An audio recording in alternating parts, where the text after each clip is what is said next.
Hello and welcome to Sips and Substance, where we distill politics down to its essence. I'm Justin, and we have Jonathan over here, and I think we have a fun episode today. We're going to discuss the Hunter Biden pardon. We have a very busy week in international affairs, and we have the Chinese tariff retaliation. I had some mixed feelings about covering the Hunter Biden pardon. On one hand, we pride ourselves in filtering out noise in politics, and frankly, I don't think anyone's going to really remember who pardoned who, 5 years from now. But on the other hand, I think it severely undercuts one of the core pillars of the Democratic Party, which is no one is above the law. They campaigned on Trump not being above the law. And I just think this is going to further solidify the nihilism that we see in politics, that both sides are the same. And it's just a signal that norms are going to continue to be eroded. Well, it's a good word. I like anytime you can use the good nihilism, however you want to pronounce it. Nice word. But I do disagree a little bit. I don't think it's just noise. Because people do remember certain pardons, right? People remember that Ford pardoned Nixon. People, at least of my age, remember that Bill Clinton pardoned his brother, right? I remember that Trump pardoned his father or in one of his in-laws, whatever it is. And it's just, to me, pardoning Hunter Biden is one of those that could be important enough. You want to at least take note of it now, because it's a bit of a departure from standard pardons, both in what it actually does and ostensibly, at least, why the president. And I think the real cause why President Biden did it. I think both of those things make it important enough that we should talk about it. Yeah, so we'll definitely be discussing that later on. So in international affairs, there are a handful of things that happened that are pretty big deals. We're going to focus on just one of them today, though, which is that South Korea's president declared martial law in the middle of the night and then backed down before most of South Korea woke up in the morning. So that was pretty wild. We have France, their government collapsed for the first time in 60 years due to disagreements between the left and center coalitions, and then the left decided to ally with the far right to oust the prime minister. Romania had elections, and they annulled them because of TikTok interference and this, pro-Russian candidate who just came out of nowhere. It's a pretty wild story. And then Syria continues to just be just a complete mess. We mentioned this last week that rebel forces took the town of Aleppo. They've made significant gains since then.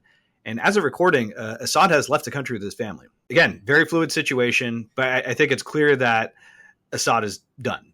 And with Russia, Russia is leaving the country because they're overextended. And, well, now Donald Trump is going to have to deal with this situation because it is going to be a breeding ground for terrorism. But like you said, we're not going to deal with it any further this week. We talked about it last week. There will be more to come, certainly, on that front. Yes.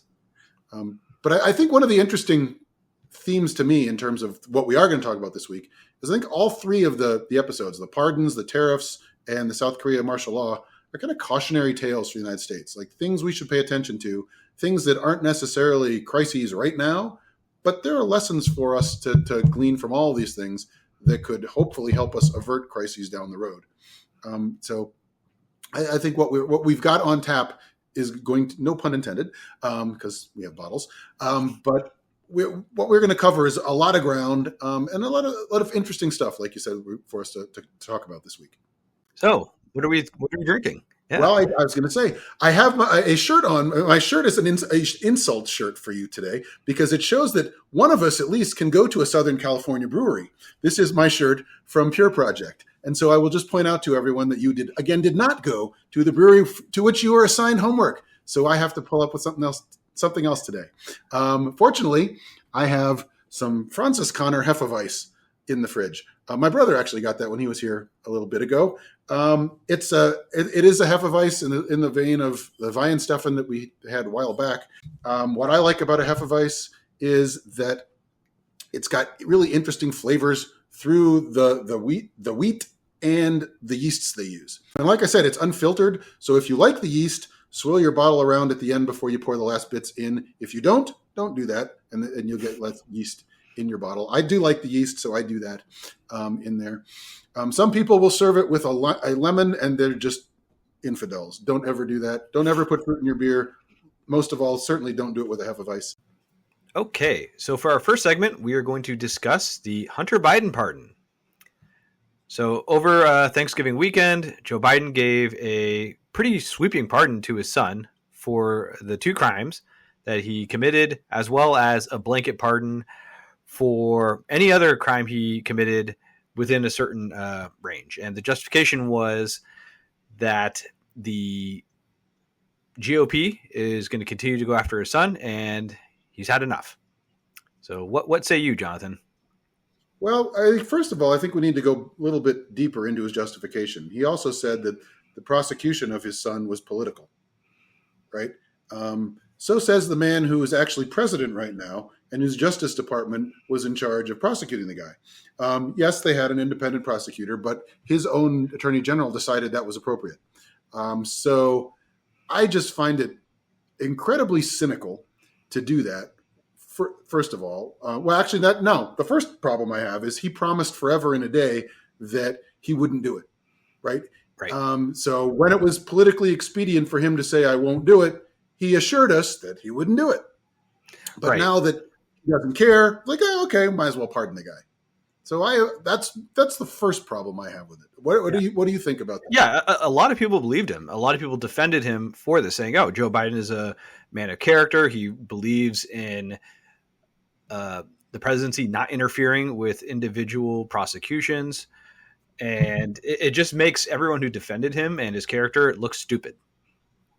Pretty much. Yeah. I mean, and it's unfortunately it's kind of continuing with a theme, right? All the people that, oh, Joe Biden's intellect is fine. He's perfectly capable of being president next time. Like, these are the same people, by and large, who were touting his character. And it's like, you're really doing a great job, in my mind, of destroying whatever legacy you've got left by being repeatedly selfish over the last year and a half or so, however long this has kind of been going on, where he wants to be president, so he's going to put that first. And he had to be basically pulled kicking and screaming from running again. And he thinks it's a good idea to stay out of it until it's not. And now he gets involved for his son's benefit. And I know we've talked about the idea that, it doesn't seem too much to ask that your son, your family has to suffer for the crimes that they actually committed. Right. When as president, you're asking other families to literally give up their lives in support of the country when they didn't do anything wrong, right? When you ask soldiers to go die for the country, but you say, my son who is a convicted criminal, he doesn't need to go serve his sentence because it's not fair. And it's just ridiculous to say it's not fair. He was tried in a court with a jury, right? And he never said he didn't do these crimes. Right. He said basically, it's not such a big deal in selective prosecution and blah, blah, blah, blah, blah, blah. Like, you did it. There ought to be some punishment. And then the other problem I have is sort of the forward-looking pardon. It's like, well, Trump has said he's going to go after him, so we need to pardon him for anything he possibly could have done wrong between certain dates, which just happens to coincide with his involvement with Ukraine and China, where he was, at the very least, peddling the family name to make a lot of money. Right? Yeah. I think we definitely need to distinguish, 2 things there, right? Because I think the GOP overplayed their hand when it came to the, influence peddling scheme. Mm-hmm. And, I think most people would agree that what he did was highly unethical, right? It's nepotism. It's at best, I would think. Yeah, at best, right. And, he probably didn't do anything illegal because I'm sure he's familiar enough with like the, criminal process that he knows how to walk the line, right? Doesn't make you a good person just because you didn't do anything illegal. I mean, we've talked about this before, that just because it's not illegal doesn't mean you should do it, right? We have ethics and norms for a reason. And yeah, it was just flat out wrong.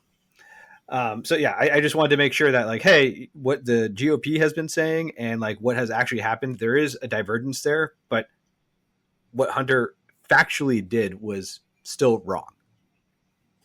Yeah, and what's galling there, I mean, a lot of Democrats are thinking, yeah, but Trump's family does it too, and which is true. Like Jared Kushner and Ivanka are making a killing. To greater degrees, too. Yes. much more money. Yeah. But a lot of it to me comes down to that's okay. You're right. Republicans are doing it, but I don't think that means, well, since they're doing it, we should do it too. Right? I think I don't buy that argument for any number of reasons. One, because it's just morally questionable, but it also doesn't make a lot of sense from a political standpoint. If you're going to say we're no better or no different than they are, why should people vote for you? Right? Especially after the last election, when a lot of your voters stayed home, you might consider, hey, if they're even less excited to vote for us because we do these things, this is a problem. Right now, Joe Biden doesn't care. He's not running again. But I would think that other people in the party would be particularly perturbed by this, especially when he goes out of his way to say, oh, it's not just me looking after my son. It's because the system is basically rigged against him. He's more or less echoing Donald Trump's talking points. Right. And, we'll get into this a bit later, but if you do buy this argument that like, oh, Donald Trump is going to go after his political opponents and Hunter Biden, they will go after him. What about everyone else, right? You're only preserving your own. It's just selfish. Mm-hmm. Well, but the Democrats are trying to take care of that question for you because as has been reported in a number of places, right, and we talked about this as well in preparation, that they're talking about pardoning everybody they can think of, right? That we can, Trump is a threat. He's vowed to go after people. He wants to punish everybody. Kash Patel has a list, right? He's going into the FBI. And because they're going to do this, we should pardon everybody, make sure that there's no political retribution, right? So I know, well, go ahead. I'll throw it over to you for the first comment here. Right. And, I think there are a lot of people on the left who see what the Republicans have done and, they just see it as an unfair fight, right? They see Republicans breaking norms and Democrats as, oh, well, we're holier than thou, things like that. And they just feel like they're getting shit on all the time. And so when something like this occurs where it's like, oh, you might break a pretty big norm and set like a really bad precedent, it doesn't get as much pushback as it should. But thankfully, I think a lot of the politicians are basically saying, this is a bad idea, for all the reasons that we've mentioned before. One, it's selfish. It's not helping anyone. And again, we're going to get into the preemptive pardons for everyone a bit later. But it's just not a good look for the party. And, my governor, and I think your governor have basically said that, hey, this was a bad idea. Like, it's understandable, right? Like a father, like wanting to help his son is the most understandable thing on the planet. But as you said before, we expect presidents to be above that. You are serving the public. And how is the public being helped through this pardon? I don't think it is. I do think it's not a coincidence that both of our governors have aspirations at higher office. So yeah, they're not speaking to they're not speaking to the party extremists, I guess we should say, the real partisans, and which is nice to see. Actually, I think you should not speak to the partisan extremists, because if there's any lesson to be learned from the previous election, it's that party extremists aren't enough to get you elected. Right? You need to have a broader appeal. And however much people didn't think Trump was going to appeal to a broader audience, he managed to pull it off, and Kamala Harris did not. So yeah, there's just a wide variety of reasons in my mind why this is a bad idea. And if we're ready to segue into the preemptive pardons for everybody, I have one more gripe. I have one more gripe. Okay, gripe away. In Biden's statement, he mischaracterized, everything. He said that Hunter only stopped paying taxes when he was an addict. And that's just factually untrue. A jury looked at the facts, and he continued to not pay taxes after he was sober because he wanted to have an extravagant lifestyle. So that's number one. And number two, going back to this political prosecution, a judge rejected the argument and said, hey, here's the relevant case law. You do not meet this threshold. Prosecutors have wide discretion. We have prosecutorial discretion in this country. And you wrote a book for profit where you incriminated yourself. Like, I understand that if it was like random, it would, like, if you rolled the dice and it rolled prosecute Hunter Biden, that probably wouldn't have happened, right? But you know what the Department of Justice and the police in general love to do? They love to go after celebrities. Yeah, it sends a message to average people. Exactly. Yeah. So, I mean, he was asking for it. And that's always a weak argument too, though, right? And Trump was asking for it too in his New York prosecutions too, right? If you thumb your nose at the law and they finally have evidence that you did something wrong, they're going to throw the book at you because it makes them look effective and that they're doing something. Yep. And what I think is a little bit more troubling when you talk about the Trump prosecution in New York, right? That to me comes across as far more politically motivated than Hunter Biden. What Hunter Biden was prosecuted for were longstanding crimes that are crimes. Everybody knows they're crimes. Right. He wasn't the first person prosecuted for these crimes. The prosecution theory in New York was a little novel. They messed things around to make sure it applied to Donald Trump, right? Probably actually helped him get reelected, but could end up costing him a lot of money, potentially.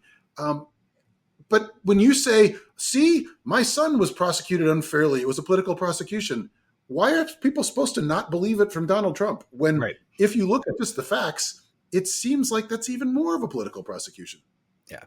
And you know what? He wasn't even sentenced, Hunter, for the gun charge. So, for those of you who don't know, he lied on his application form when he purchased a gun saying, I don't use drugs, when he was an addict and his book said as much.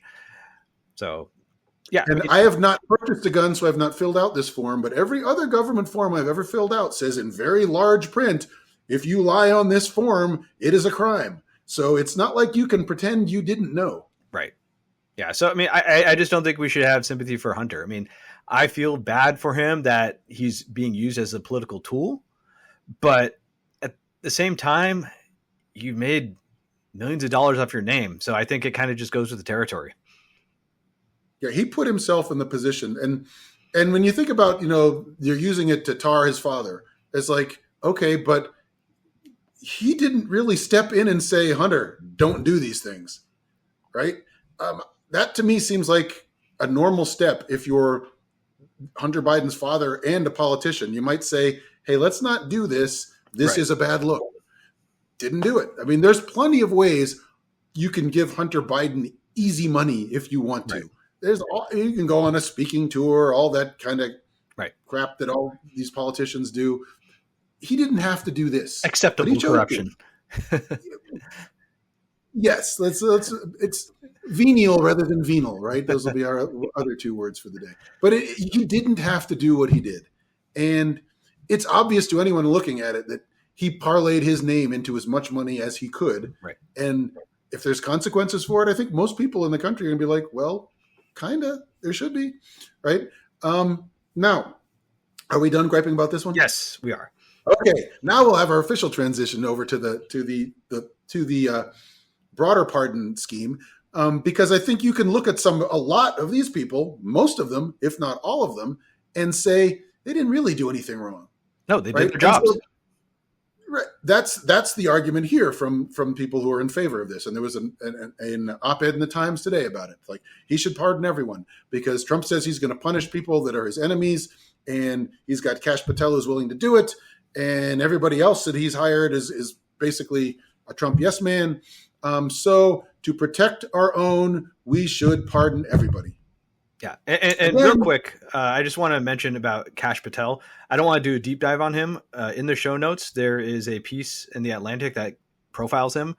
But what you do need to know is that he is immensely unqualified just from like a law enforcement and experience background. But most importantly, his character is just complete garbage. He believes in nothing, and he's a Trump sycophant.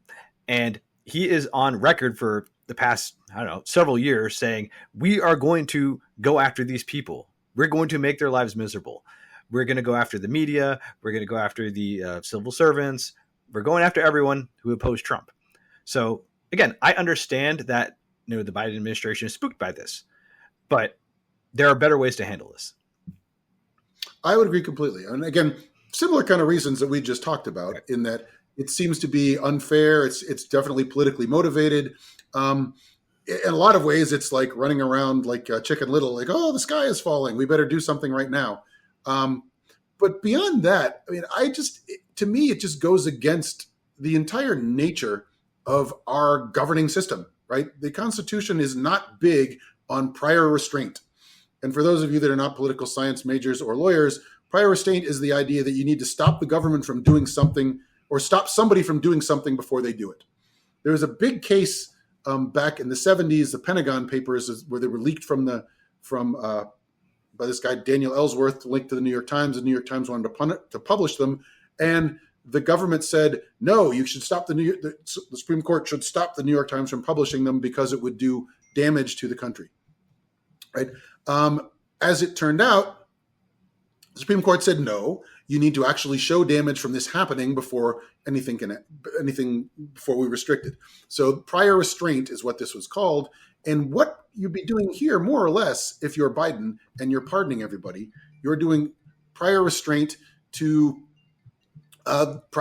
prosecutions. You're jumping in ahead of time before you know if it's even necessary. So, I mean, again, the idea here is we want to pardon because we think they're going to do something. And that's not how we traditionally do business, right? If you think we have a system set up to handle this. And in my mind, you go through the system, right? If you can't trust the system to prosecute people fairly, then we have bigger issues to talk about. But I mean, whether or not Kash Patel is turned loose like an attack dog, right? There are a lot of courts out there that are still fairly, I think, operate pretty well. They're pretty unbiased. The courts are pretty unbiased. Even though we don't like a lot of the Supreme Court decisions, I don't think they're going to stand by and say, sure, we'll accuse these people of treason because Donald Trump doesn't like them, right? I think you just have to let it play out. It's not the American way of doing things to say, we are done and you're taken over, but because we think you might be a threat to our people, we're going to pardon everyone. And if we make that a common way of doing business, that's a really bad idea for the country. Right. That would be a black mark. And, it kind of begs the question of, well, if you don't trust the system, then what good is a pardon, right? A pardon is just protecting you from a crime that you might have done in the past. You can still be investigated. You don't have Fifth Amendment rights anymore, right? Because so they can force you to testify because you've been pardoned for whatever possible crimes. And then and most importantly, they can still get you on a process crime because when say the FBI interviews you and they ask you a question and you might not remember it or you might lie about it, they could throw the book at you and say, perjury. There you go. And we've gotten a lot of people sent to jail over that. So, I mean, yeah, I just don't think the pardon scheme is going to work out really well. And as you said, I personally do trust, grand juries. I trust the juries and the judges. I'm a little iffy on the investigative portion. So, Trump is going to replace the head of the IRS and he plans to replace the head of the FBI. And there really aren't that many checks on the investigative power that the government has, right? You need probable cause, but I mean, basically any judge will sign off on that. The bar is fairly low. And so a lot of these people are going to be punished through the investigative process, right? They're going to have to spend lots of money on attorneys. I would say that if you truly are worried, set up a legal defense fund for these people. There's so much money in politics. Surely we can find a couple $100 million and pay the legal fees for all these people who might be unfairly targeted. To me, that is a much smarter and effective way of combating this. And you're not setting this like garbage precedent of, well, let's just pardon the entire government, right? Yep. Well, and I mean, hopefully it doesn't come to a couple $100 million, but you never know, I suppose. But I mean, like you said, even if they did pardon them, the government has broad investigatory powers. It doesn't make them stop doing that. Right. They can investigate you all they want. They can still haul you in front of Congress. They can still audit you every year if they feel like it. Right. There are judicial remedies to all that stuff, but that are much better than a blanket pardon. right? And I know Democrats are going to say, well, and they say that in the Times, right? They threatened to do this, and he would do it too. And I don't have any doubt that if Trump thinks, hey, we could do this too, then he will, right? But suppose that this becomes a thing, and okay, we felt these were improper political these prospects of improper political prosecution. We want to protect our own folks. When Trump comes in on January 20th and says, I've pardoned all the January 6th offenders because those are improper political prosecutions, what do you say? Right. Like, no, we disagree with you. We think they were proper, but we think they're improper. Who's to say other than the voters? And the voters have spoken on Trump's behalf. Whatever you think of him, he won more votes and he's going to be president. To say that you're going to just change the entire way we do business because you're worried about what he's going to do is just strikes me as weird. It doesn't strike me as the right thing to do. And politically speaking, it doesn't sound like a good way to bring back some of these disaffected voters, right? Again, if you're demonstrating you're no different, well, Trump would do it too. Grand, you're no different than Trump. How's that going to pull back the people that were just disgusted by the whole thing and didn't vote? The Trumpists came out and voted, right? They do that for him every time. The Democrats are the ones that are like, oh well, we're not gonna get out and vote for Harris this time. So I think it would hurt you both in terms of this is a bad precedent to set, and it would hurt you in terms of appealing to voters that are otherwise disgusted by the sort of swampy government that Trump loves to talk about. Yeah. And look, you could have this debate, right? You can say, hey, well, if you look at the facts, we can easily justify, protecting the people who are doing their job versus people who did illegal acts. But when you have these debates, you're sucking up the oxygen from other issues, number one. And number two, disaffected people don't respond to these intellectual arguments where you might be right after 20 minutes of debate, right? Messaging should be simple. And when you commit an action like this, it just makes it really, really difficult to message, in my opinion. Well, I mean, I don't even think they have a good message because it basically comes down to the ends justify the means. Right. We're using a means that we wouldn't usually do, but the ends here are so extreme that it justifies the means we're going to use. And our entire system is set up against that. We can't put somebody in jail because we know he or she are bad people and they've committed all kinds of crimes. We don't have any evidence, right? But they're bad people. We should put them in jail. We don't do that. Right? Our whole system is based on the means are going to be just, right? We would rather let a guilty person go free than jail an innocent person. We never are an ends justifies the means society. Our Constitution is not written that way. We don't do business that way. To change that for this, it seems like a lot of self-dealing because I'm sure a lot of the people who are pushing this in the White House are people who are going to be like, yeah, put me on the pardon list. Right. Though maybe not because, it is somewhat an admission of guilt and, someone who's like a low level staffer, if their name appears on this pardon list, then they're just got to deal with heat from all these, lunatics, terminally online people. And, I could see people rejecting it. Right. And a lot of people like say Adam Schiff said they wouldn't accept a pardon in that scenario. So, he also has plenty of money to pay for it, for his legal. Yes. So I think Schiff will be fine. To wrap this up, I've always been against the pardon power. I think rarely is it used for good, right? We mentioned that many people remember Ford pardoning Nixon basically unconditionally. And, you say you remember, Clinton pardoning his brother or half brother, I think. And, there was also this like Mark Rich guy. So there's a couple, really egregious pardons I have a list of because, I really do believe that people just don't remember this stuff. They just remember the general feeling.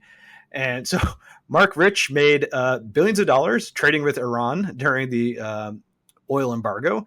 And a lot of Clinton staffers knew Mark Rich. And so they lobbied on his behalf. So it was just blatantly corrupt. And I think he was pardoned like basically hours before he left office. So it's just complete bullshit.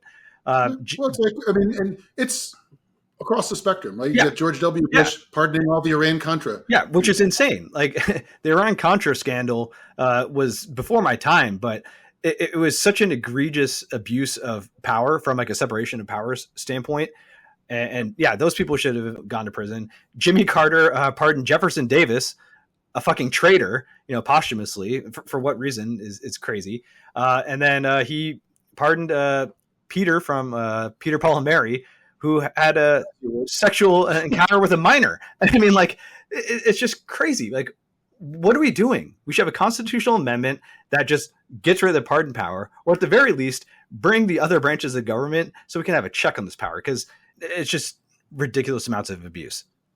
Yeah, it's one of, if not the only, it's the only I can think of offhand anyway, where there is no checks and balances. Right. It is solely up to the president's discretion. He can do whatever he wants, whenever he wants, and there's no recourse. Right. So I agree with you. A constitutional amendment would be ideal. That's the only way. You're not going to get the other branches to be involved without one. Right. Because it's not written that way in the Constitution. And the Supreme Court basically said it's like a core presidential power. So it's right there. Yeah, the president could sell pardons and you can't criminally prosecute him for it. It's crazy. Let's just get rid of it. Unlike you, I'm not particularly confident about the prospects of any sort of constitutional amendment anytime soon. Yeah, not anytime soon. It'd be hard to get 2/3 of the Senate and the House together today to agree that it was Friday, let alone when we're recording, by the way, when you're watching, in case you're wondering why it's not Friday when you're watching. But yeah, it's one of those things where we should change it. And most reasonable people agree that we should change it. But the politicians aren't going to get in the way, or are going to get in the way. They're not going to get on board very easily. The reality is, I think quite a few eggs are going to have to be broken. There's just, and maybe Trump will be the one who does this, right? In some ways, there's just like this charm to Trump where he's just so openly a scumbag that people are like, it's just Trump being Trump. But maybe he'll be the person who does something like actually sells pardons, and then the American people say, this is crazy. Let's just get rid of it. But I'm not hopeful anytime soon. But I do think that something to that degree is going to have to happen in order to motivate Americans to support a constitutional amendment. Okay, so let's fly across the world and land in South Korea. I woke up in the morning seeing some pretty insane news that said, South Korea imposed martial law. And I was like, what? I don't know much about internal South Korean politics. And so I was surprised, and, I read into it, and I was just like, what is going on? Because, 5-6 hours later, it seemed over. But I mean, a lot of the footage I saw was just pretty scary. It was thrilling. It was scary. It was interesting. What were your thoughts? Well, I mean, I have studied a little bit more about Korea, a lot of it through sort of the lens of the Korean War and the aftermath, but they have had a long history of military governments. And it wasn't until I think the 80s when they finally got rid of military rule and became a democracy. And the country's really taken off since. So there is that tradition in South Korea, not as much as like Turkey had a tradition where every time things got a little unsecular, the military would step in, until recently when that didn't work. But South Korea does have a history of having military governments. So in that regard, it's a little bit business as usual, but not usual for a long time. Right. And also, go ahead. But I was going to say, and also I looked at what's happened to like the past few presidents, and there's a lot of corruption. Yeah. There's insane amount of corruption, and a lot of them are serving like multi-decade sentences. So in some ways it is par for the course. It's like, a Korean president, did something horrible and he's going to face some severe consequences. Yep. Now, what was really interesting to me, and where I think that's the cautionary tale for the United States, is this whole thing was brought up because of disagreements in domestic politics. Right. More or less, the president is very unpopular. And the opposition party greatly outnumbers his party in parliament, and they're stopping everything he wants to have done. And while obviously you'd expect someone to be frustrated in that case, you wouldn't necessarily think they're going to disband the government because of it. It seems to be when you say, I'm doing it for democracy, but you're getting rid of, in any case, the South Koreans, to their credit, almost universally oppose this. His own party right, got behind the idea of we can't let this happen, right? This Right. is bad news, and he very quickly reversed course, as you said, and now I believe he's in the middle of, if not official impeachment proceedings, he's going to be rather soon. Right. So to take a step back, I just want to give like a little bit of like the timeline. So, his party, you can think of them as like Republicans, and then you can think of you know, the opposition party is the Democrats. It's basically like, oh, progressive versus conservative, both culturally and economically. And the president's party is a bit tougher on North Korean policy. So it's not an exact parallel, but you can sort of think of it like that. And the president basically said, hey, the Democrats, I think it's the DPK, the Democratic Party of Korea, they are North Korean sympathizers, and you know what? They are plotting rebellion, and they're going to ally with South Korea, and this is why I'm declaring martial law. And he banned all political activity because he basically wanted parliament dissolved, and he banned the free press. So basically exactly what a dictator would do. And through some pretty stunning acts of bravery, the opposition party, they climbed fences and broke through police lines. They used media saying, hey, this is what we're doing, and we're going to get into parliament, and we are going to overturn martial law, which is kind of interesting, right? That parliament can overturn martial law during an emergency. That's a interesting check there. I don't know how effective In my it is. understanding, though, I don't think we should be put too much blame on the ruling party outside of the president, because my understanding is agreed. While they were in there trying to vote, right, staffers from both the minority party, the president's party, and the opposition were fighting off the military with fire extinguishers and things like that. Right. And the president's party opposed this too. So I think that's what, to me, is an even better sign that South Korea's democracy is in pretty decent shape overall, other than this one guy who did the really bad thing. His party said, you know what? No, don't do that. And somebody like basically pulled a Goldwater. Yeah, somebody like Mitch McConnell maybe should take note of that, right? Yes. If you were that person, we wouldn't have some of these problems we have right now. But he wasn't, and we do. And that's where, I get a little concerned beyond that. Hey, this is South Korea. They're an important ally. We don't want to have this kind of thing happen, right?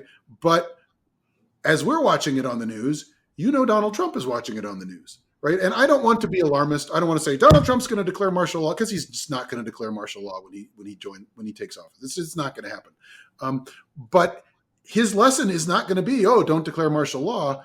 I'm pretty confident his lesson would be, well, if you're going to do this, you better do it better than that. Right. Right.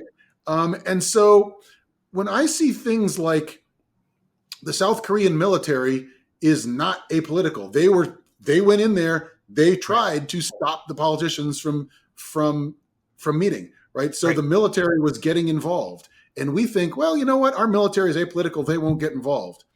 How strongly do we believe that? I'd like to believe it, and I think with our current staff in the military, the current officer corps, that's probably pretty true. But then I read about Donald Trump's idea of having a commission where you can fire a lot of generals really quickly and make sure that any general who's still there is politically loyal to Trump.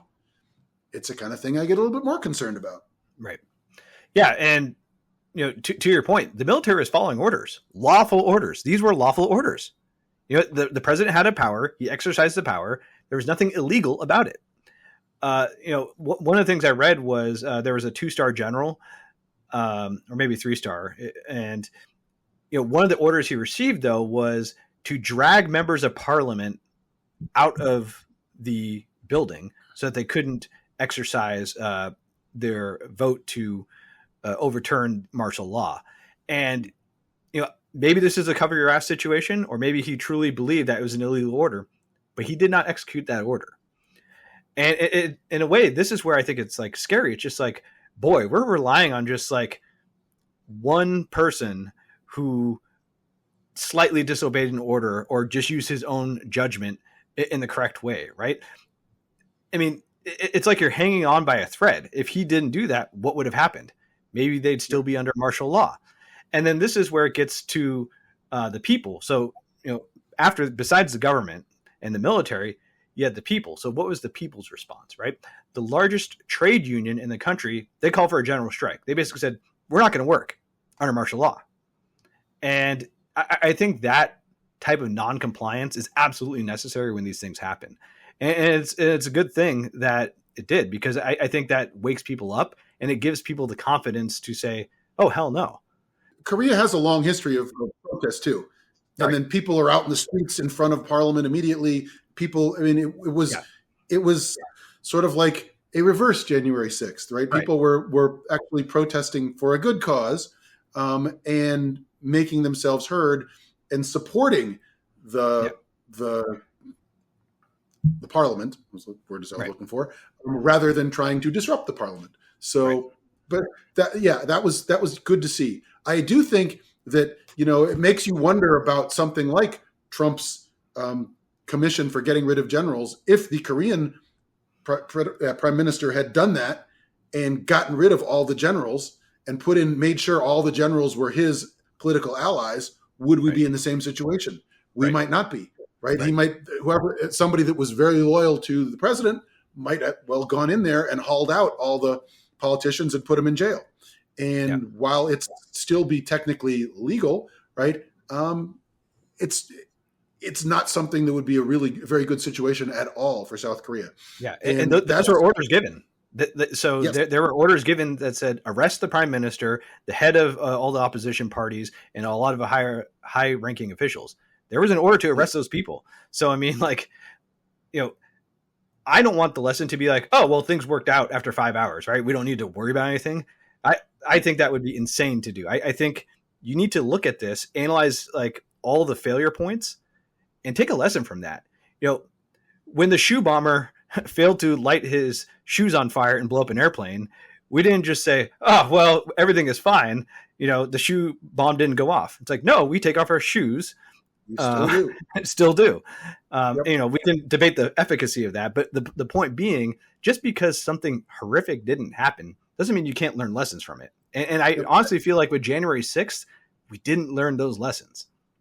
At least half of the country did not, right? And one thing I would like to say again is just to reemphasize, we don't want to be saying, oh my God, Trump's going to do this in January. Right. We need to, because he's not. But I can envision a situation where he might. What if he said in 2028, right? The Democrats, if the Democrats win, the Democrats stole this election. It was corrupt. I'm putting it aside, declaring martial law, and I'm going to stay. Yeah. If he's replaced all the generals by then, what do we do? Right. And he's shown before he's not in a hurry to leave unless he wants to. So unless he decides and I'm not saying it's a given he would do that, right? Hopefully he would not. Hopefully he'd think, I'm too old, I'm done, I've done everything I want to do, pardoned myself probably, and ready to move on. But if he didn't, what are we going to do? And he's demonstrated time and time again that we shouldn't rely on norms to restrain him. Unless it's legally impossible for him to do and people are willing to enforce the law, who knows what he would do. Yeah. So I think, the takeaway is, we don't need to be alarmist here in America. That's number one. But number two, we should look at other places in the world, see what's happening, and take lessons from that, and make sure that doesn't happen here. Protect us. I mean, I'm going to quote Ronald Reagan again. One of the few Ronald Reagan quotes I like is "Trust everyone but cut the cards." Right? That's a good quote. I like that. That's a good homey, earthy kind of quote. And so, we'll assume Donald Trump isn't going to do this, but let's not make it easier for him to be tempted by getting rid of all the apolitical generals.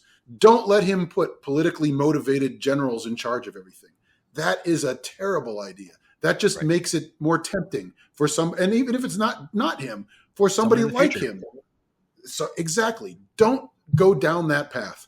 Even if he does everything by the book and perfectly and leaves when he's supposed to, if he's created this idea that every person who's president is going to purge the military of anybody who's not first and foremost loyal to him or her, that is a very bad development for this country. And it does put us closer to a bad outcome than we would be if we continue to have an apolitical professional military like we should.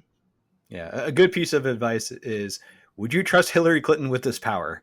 And if the answer is no, then you should not do that thing.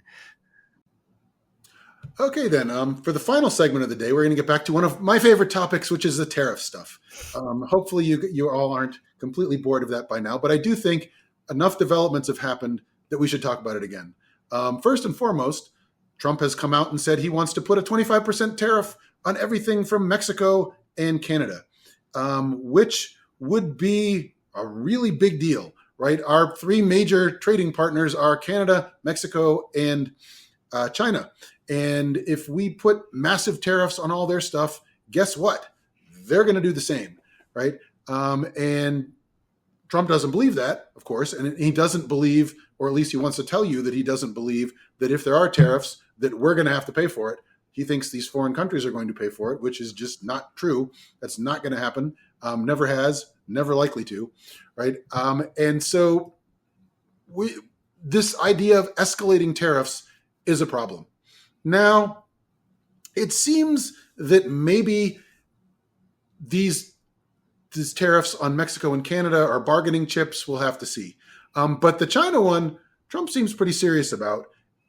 And I think we want to explore a little bit more in detail what's actually going on there, right? He's threatening up to like 60% tariffs, but it's very squishy at this point. There's a lot of uncertainty in exactly what he means by that. Yeah, and I was going to say, I think the reaction from each individual country sort of helps you gauge the likelihood of the seriousness, right? So, the president for Mexico basically said like, oh, like if you impose tariffs, we're going to retaliate. He's using this as bargaining chip to help stop illegal immigration. And my understanding of the situation is she basically said, oh, we're going to do this, this, and this. And that appeased Trump. And so he basically backed down. But the this, and this part was stuff that we were already doing. And I guess Trump just is unaware of what the current policy of the Biden administration is. Right. So, I guess that's okay. But then with right. But then with Canada, Trudeau basically said, hey, this is going to hurt a country. And Trump was pretty flippant and said, well, if you can't survive without ripping us off, then maybe we should annex you. And like everyone is just like, what? Okay, clearly a joke. But, now he's posting memes of Canada being part of America. So obviously we're not going to annex Canada, but, I don't even know how to interpret that, right? It's just bizarre. But, I'll let you talk about what China's doing in response, because I think that is indicative of what they think is going to happen. Yeah, China's not messing around, right? China, they know that this would hurt Chinese exports a lot, but they also know that it would hurt U.S. exporters and manufacturers that rely on Chinese inputs quite a bit too, because they're not messing around. They're going to come back with stuff that's going to hurt us just as well. And they've already started, right? I don't remember the name of this company, but it really doesn't matter. There's an American company that makes drones. And the Chinese all of a sudden decided, you know what? You can't have any batteries. And so this company has a real problem trying to find batteries for their drones. That's a small action, and clearly intended as a signal. A larger action, a bigger signal, is they've just fully banned the export of certain rare earths to the United States. And what that means is not like we're collecting rare earths. Rare earths are important when you're doing a lot of the technology stuff. It's an important input in a lot of manufacturing, like microchips and things like that, batteries, all kinds of stuff. And they're saying, you know what? No, we're not going to sell it to you. And we haven't even started, right? The Biden administration has done a little bit with sort of some more tariffs and classified some more things as we're not going to export to China. But that's nothing compared to what Trump is threatening to do, right? At the very least, there's going to be a lot of inflation, because if we put 60% tariffs on China, or even 20%, 30, whatever, that's how much the prices are going to go up here, more or less. The companies that ship the stuff over here are not going to pay. China is not going to give us a nickel. It's the companies that want to sell them, right? And so they're going to have to charge us more. And if you make something that requires Chinese parts, you're going to have to pay more for that to go into your part. and you're going to charge more for that. It could be something you manufacture here. You use Chinese parts, it's going to be more expensive. When this inflation goes up, it almost always means that there's going to be higher unemployment because there'll be less consumption. Companies will need fewer workers to produce stuff because people aren't going to be buying as much stuff because it's more expensive. And it is just cycle and cycle and cycle. And if you want to see what a full trade war would look like, go back and see the Great Depression, right? That's a large part of the cause, of at least the exacerbation of what happened in the Depression, is countries were just full at each other in terms of trade war. Tariffs were just going back and forth. Trade was being blocked. And now trade is even more involved. So if we got to a point where we've cut off trade, that's really going to be a problem. Right. And high unemployment is pretty atypical of your standard inflation, right? Because generally speaking, when you have high inflation, you're at full employment. So that would be an example of stagflation, which is just horrific. It is just a pain in the ass to deal with. And another thing is, I don't think people truly appreciate how much conflict is avoided by integrating economies. No one wants to start a war when things are going so well, everyone's rich, right? And as soon as you start messing with that balance, a lot of unpredictable things can happen really fast. Well, I mean, that's classic small L liberalism in terms of international relations, right? Immanuel Kant was the first guy to really be famous for perpetual peace requires trade and democracy amongst nations. It's kind of going forth from there. A professor that I studied under as an undergrad, Joseph Nye, wrote the seminal, more recent book on empowered interdependence, where this works. The theory is kind of laid out. Now, at the same time, it is useful to note that, like before World War I, there was actually a very high amount of interdependence for the age. So it doesn't always work, but it does make people think twice, right? If we have these costs we're going to incur, maybe we won't be so bellicose, although it didn't seem to work so much with Russia. But now their economy is struggling. There's some thoughts that maybe it will have more of an impact. So the Chinese are also doing things to prepare in addition to prepare how to punish us, right? They're encouraging domestic consumption to hopefully maybe channel some of their manufacturing into domestic use, but they're also trying to expand into new markets all over the world. They're trying to think, and this is not a quick fix, right? This is something that they would take a while. But the Chinese... it's something they've been doing, frankly. Yes, they've been doing it, and they traditionally have a much longer time horizon than we do. Right. Our time horizon is basically next week, right? They think in 5, 10, 15-year plans and plan these things. But they're not the only ones. Trump has also made noise about making tariffs on EU imports, right? So it's very interesting to see the EU this week trying to strike a deal with South America to have a trade agreement. France is opposed to this because they think it'll hurt their farmers. So it's not finalized yet. But the idea is Europe is thinking, if we can't trade as easily with the United States, maybe we can just try to trade with somewhere else, right? So all these countries, they're not going to just sit around and say, well, the United States has put tariffs on us. We better just suck it up and do what they want, or it'll be bad for us, right? They're going to all strike back. And if they all do it uniformly, we will have a really hard time negotiating this being the focus of everybody's trade war. Right. And so Trump talks a lot. Basically, the basic approach is we'll be self-reliant, right? We'll have more manufacturing, we will have fewer imports, and everything will be great for us, right? But that's not what's going to happen if there's a trade war. Even if there was more manufacturing, the one thing you always see with tariffs is the prices go up of imports. The domestic manufacturers notice this. It's like, hey, that car now costs $10,000 more than mine. What if I were to raise the price of my car $9,900? Right. It's still cheaper. Same thing that always happens. It's just inflation for Americans, fewer goods to choose from, right? Generally, quality goes down if you don't have to compete with as many people. It's just a bad news for consumers. And so Trump's panacea of tariffs will fix the economy, we'll use tariffs to pay for everything, we could even get rid of the income tax. That's just not going to happen because the other countries of the world do not want to be taken advantage of by the United States. Yeah. So in some ways, it kind of begs the question of, well, how are we supposed to talk about tariffs, right? Because if we're saying we're going to filter out all the noise in politics, like how are we supposed to discern this, the severity of these things, right?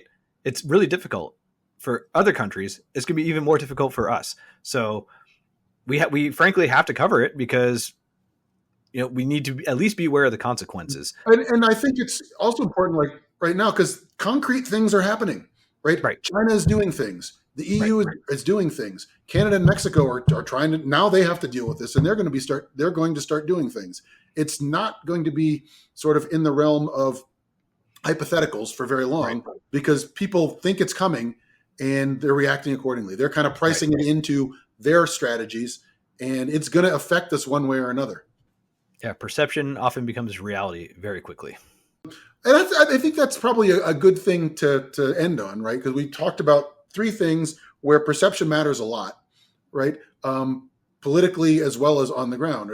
If you feel like that these pardons are breaking norms, that's one perception that's going to color the way you go about thinking. If you think Donald Trump is a real threat to everybody, that's another thing where your perception colors how you're going to do things. And you can see that from what President Biden did. He went from thinking, not going to pardon my son, to, well, you know what? This is more than I want him to be exposed to. So I think for me, sort of the take-home lesson of the week is, pay attention to what's going on in these and learn what these incidents can teach us in terms of where we want to be as a country and how we should react to things. And we've talked before about what can we do, right? You can't let your hair on fire anytime anything happens. But if something important happens, like Trump really does want to go ahead with this commission to fire generals, right? Make some noise about that. That's something we should pay attention to. The perception of that is, I think, a lot of what the reality of that would be as well. If he's really going to get rid of anybody that's non-political, that's a problem. So that's the kind of things we really do need to pay attention to going forward. All right, let South Korea be a lesson on how to properly combat a dictatorship. Yes. So anyways, I hope everyone enjoyed the show. Just remember, like, subscribe, tell your friends, and we'll see you next week. Bye. Bye-bye.